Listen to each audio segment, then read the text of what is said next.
All right, guys, let's be real. Email freebies and random website banners are not cutting it anymore. Growing your email list and your bank account as a small business owner is more competitive than ever. People are not handing over their email or their hard-earned cash for something that doesn't feel valuable to them. And that's why you need Badao. And you can get 25% off your subscription with the code Elizabeth. So if you haven't heard of it yet, Badao is the ultimate software for supercharging your email list building efforts and making sure your website visitors see the right message at the right time.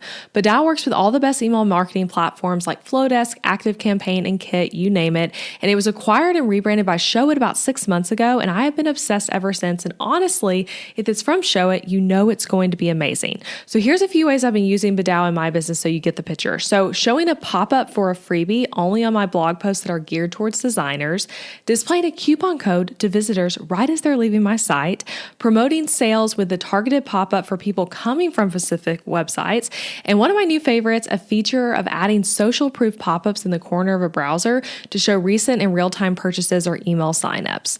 Badao makes it ridiculously easy to connect with your audience in a way that feels both personal and strategic. And seriously, I've had my mind blown by all the features like targeting new visitors differently than returning ones or popping up an offer after someone's browsed a certain number of pages. So here's the best part. Badao is offering 25% off for a limited time with the code Elizabeth. So this is the best deal you will find. And I'm so excited to share it with you because I know this will transform your business sales like it has mine.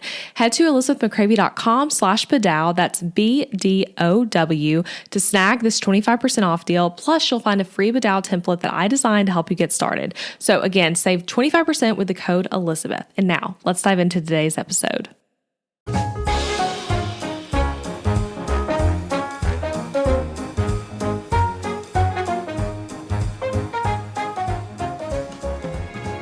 All right, let's talk about holiday organization, keeping your sanity, staying organized, making the holidays fun and joy-filled, and basically how you can plan for this Christmas season and avoid overwhelm. So this is a continuation of last week's Christmas episode, which if you missed that one, no worries, you don't need that one in order to understand this episode, but I would recommend that one as well. I talk about holiday tradition ideas for your family, but this one we're talking about just like staying organized when it comes to things like gift giving and parties and hosting and all the different things that happen in the holiday season. And this episode applies whether you have kids or not. But these are things I've learned after years of being married and having to get gifts for the in-laws and parents and all that sort of thing. And also as I've grown as a mom and have teacher gifts to give, things of that nature, and just more things going on, I would say. So this is all stuff that I think will help you regardless of your season of life to make Christmas and make the holiday season just much more enjoyable and restful for you. So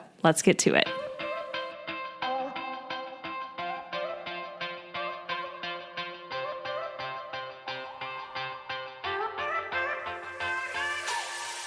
Hey guys, I'm Elizabeth McCravey, an online educator for entrepreneurs, website designer, wife, boy mom, and your host for the Breakthrough Brand podcast, the show that's all about pulling back the curtain on how to actually build a successful business. I don't skim the surface around here. If you want to dive deep into the nitty-gritty details of what it takes to run a sustainable business that fits your unique lifestyle while standing out in a crowd, then you are in the right place. I created a multiple six-figure a year business in my early 20s, and now in my 30s, I'm still running that successful multiple six-figure a year business on just part-time hours now as a working mom. I'm here to share everything I've learned and everything I'm still learning because I believe that the keys to building a thriving business should never be a secret.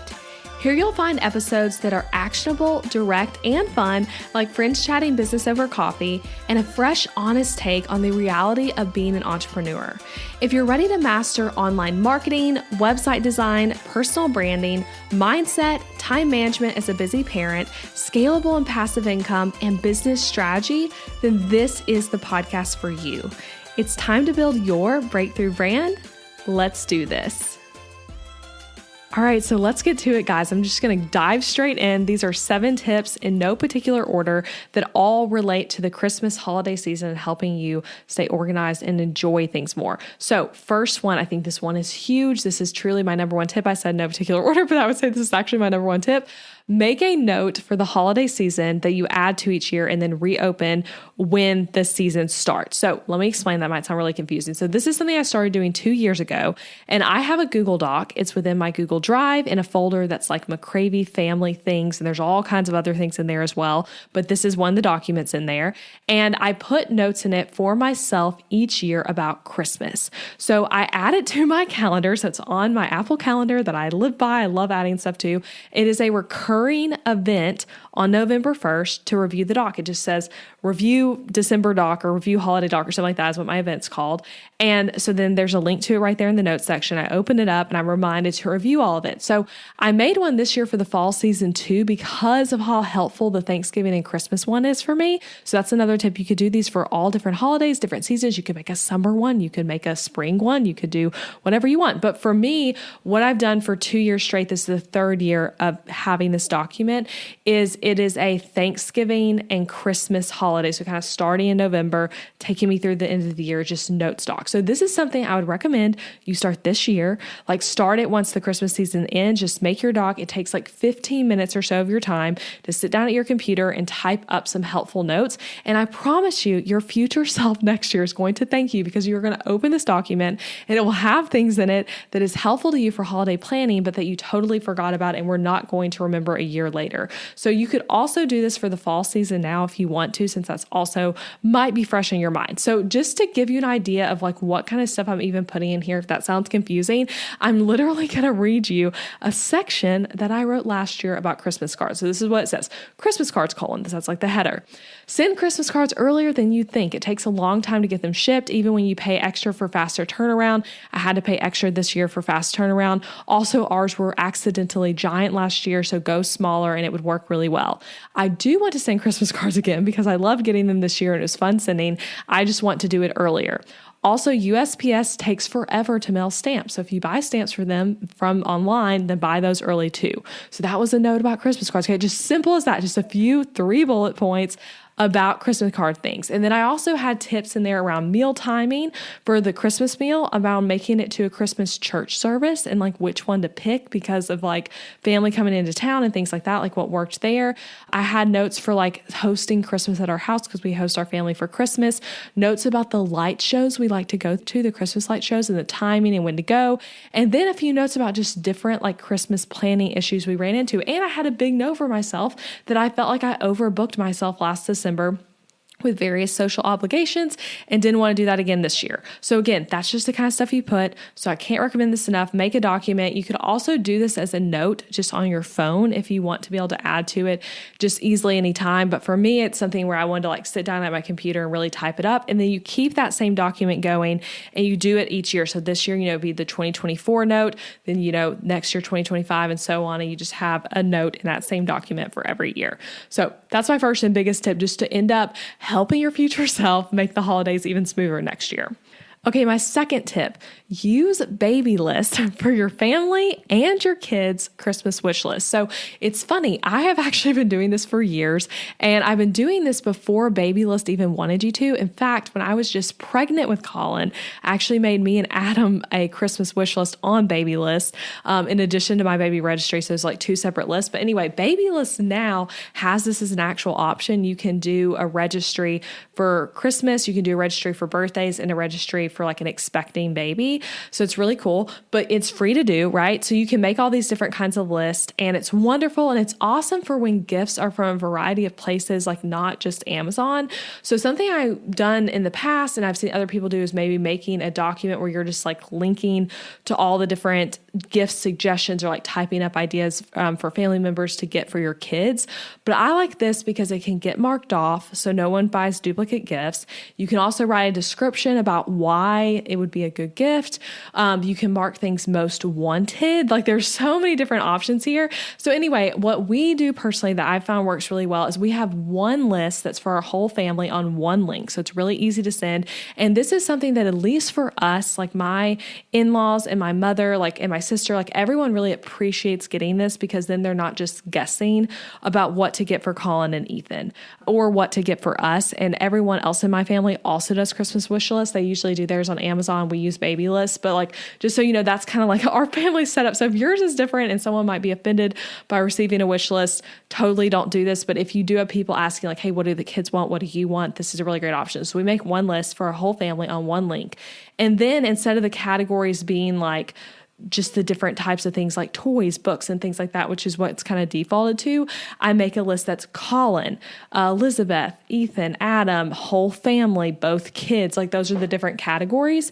And so, yeah, then it's easy for the grandparents and whoever else to claim what they're getting so you don't get duplicates, and an easy place to make kind suggestions for what your kids would like as gifts.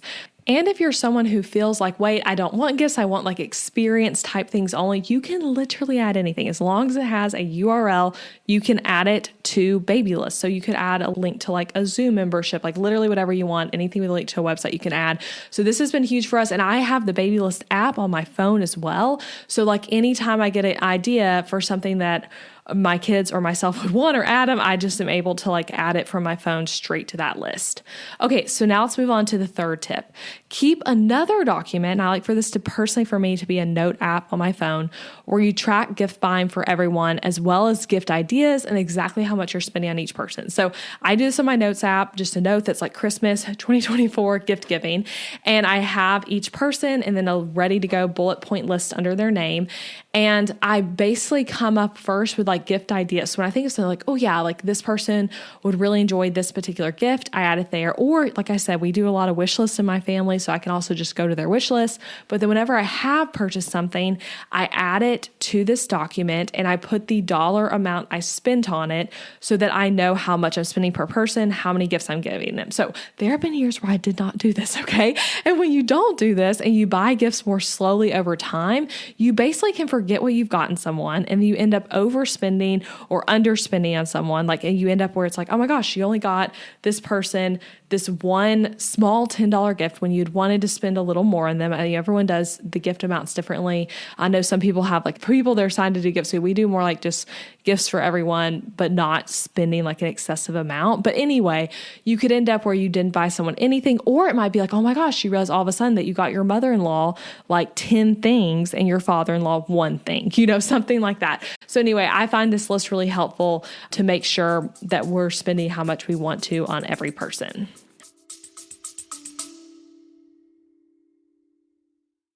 Interrupting this episode with a suggestion for the small business owners listening.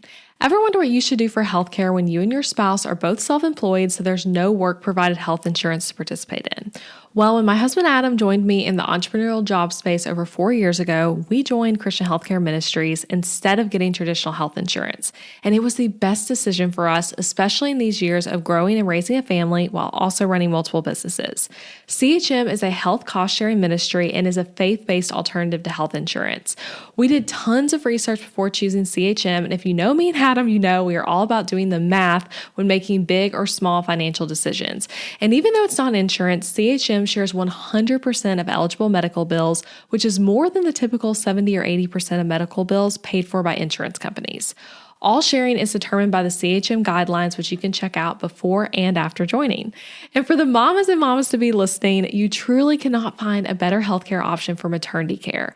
I had a vaginal delivery and a C-section and birth center care and hospital care between my 2 pregnancies and births, and it was all 100% shared for.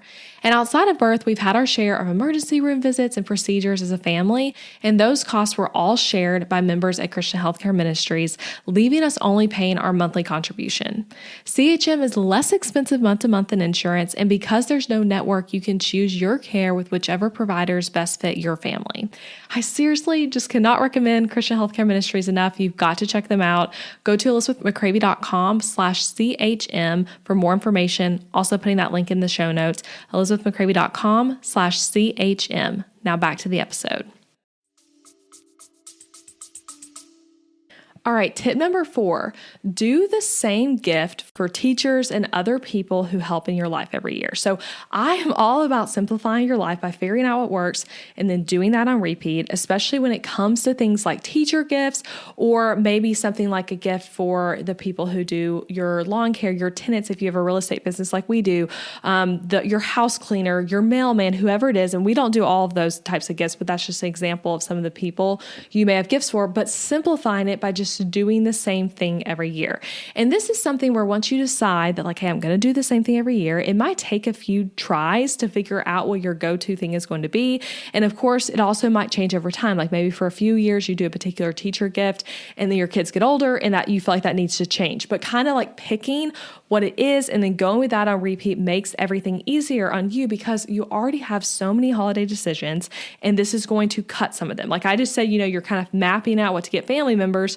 For this type of gift giving, you're keeping it simple and kind of getting everyone the same thing. So I got this concept years ago from the book, The Lazy Genius Way. And I'm actually it's literally her chapter 1, her first lazy genius principle.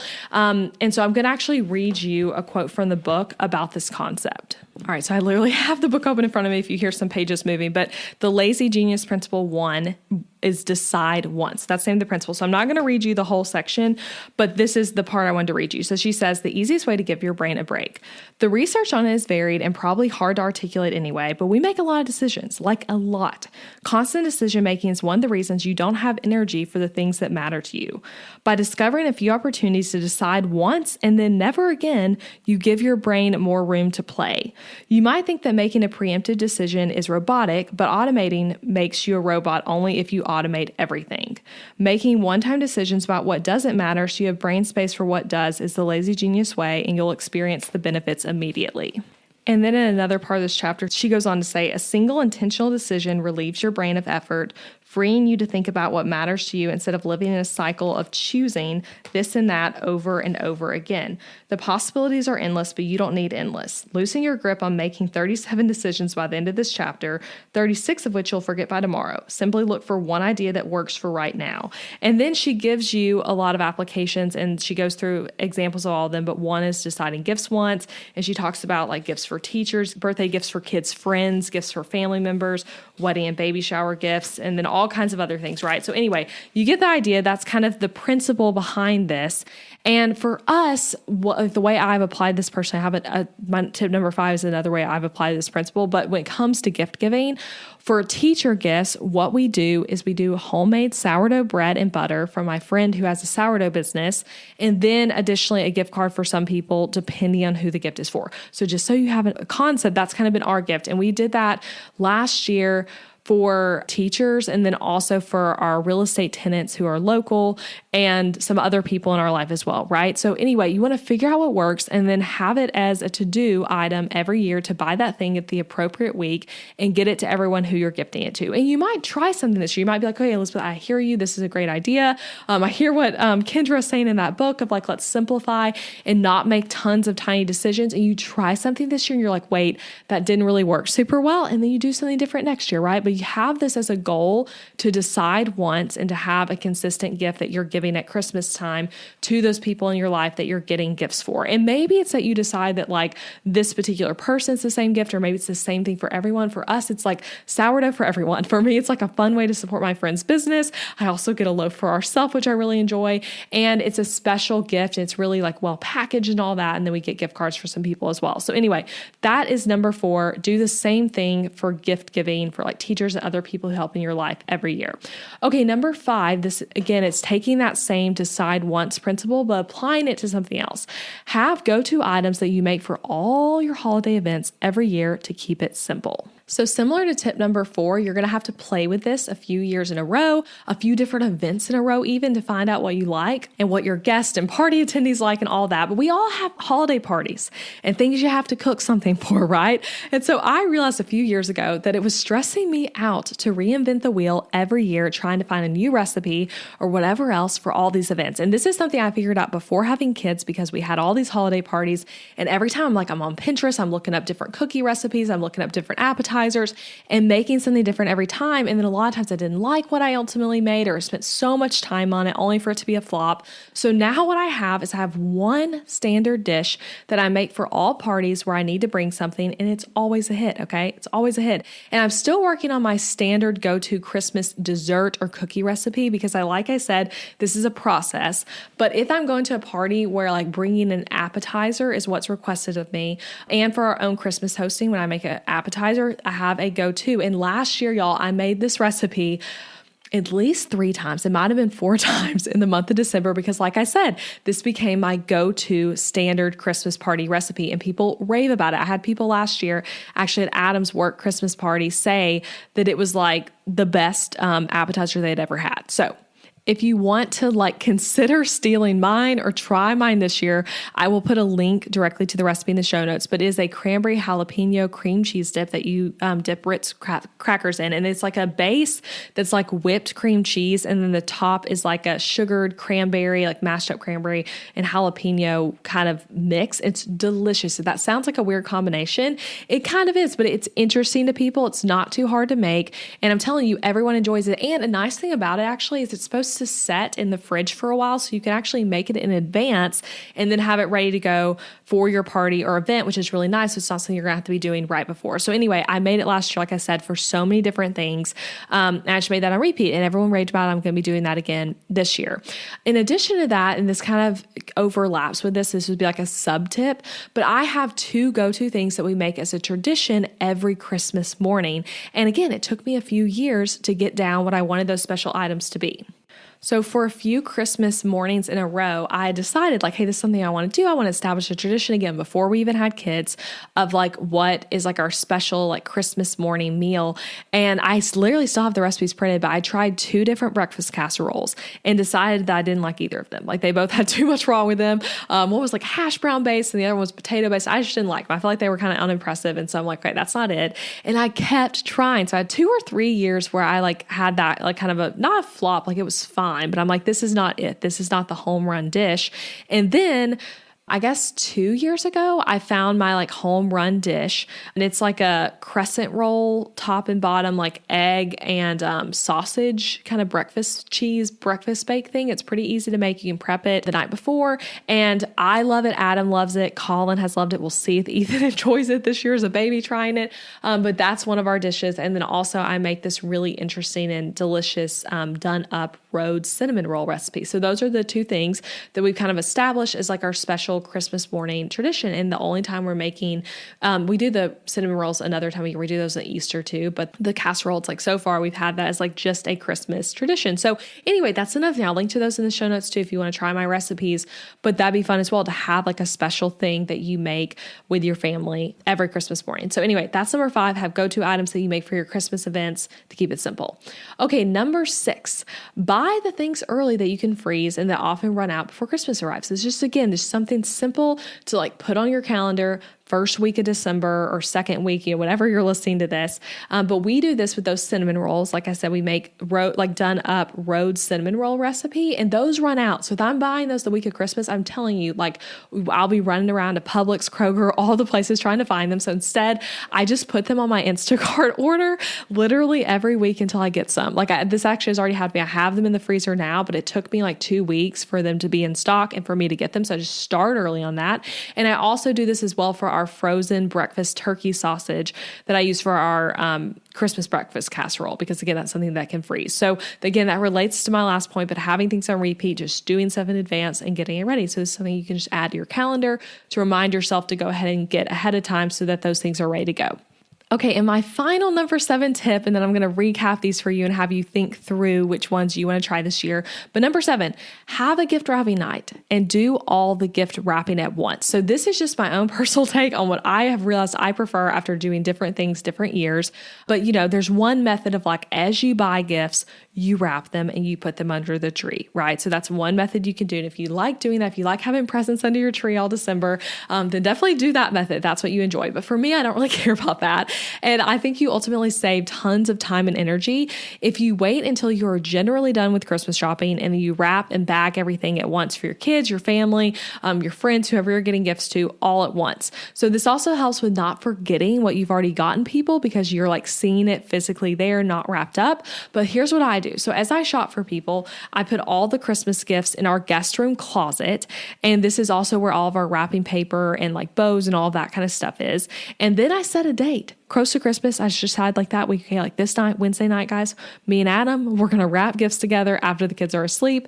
And so this allows me to have Adam help me. Whereas if I was just wrapping them sporadically, realistically, I'm probably not going to have him tag in every time I'm doing that. And so it helps it not just fall to me because like, let's be real. I know at least in most families, gift giving at holidays and birthdays and things typically falls to the women or the moms.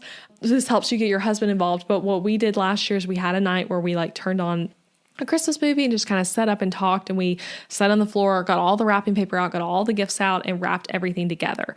And I think that was really fun and nice to just get it all done at once. And then I was done. I only had to pull out the wrapping paper that one time. So again, that's a personal preference thing, and worth deciding like, hey, what do you prefer to do there? And then again, that's one less decision you're having to make in the month of December. You can just decide, hey, I'm wrapping all my gifts December 20th. Okay. And then as you have gifts like come in and just sit wherever you're keeping your gifts, it doesn't feel like, oh my gosh, I should have already had those wrapped. Nope. You already have a day in the calendar that you're going to wrap those. Okay. So those are my 7 tips for holiday organization, Sandy. And I probably could share more. I actually added that 7th one on right before recording because I kept thinking of things.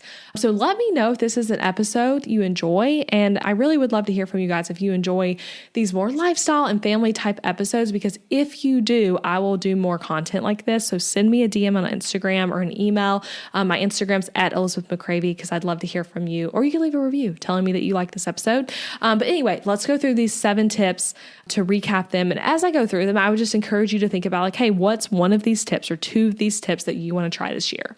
Okay, first one was having that note document for the holiday season that you add to each year and then reopen when that season starts with like little tips for yourself.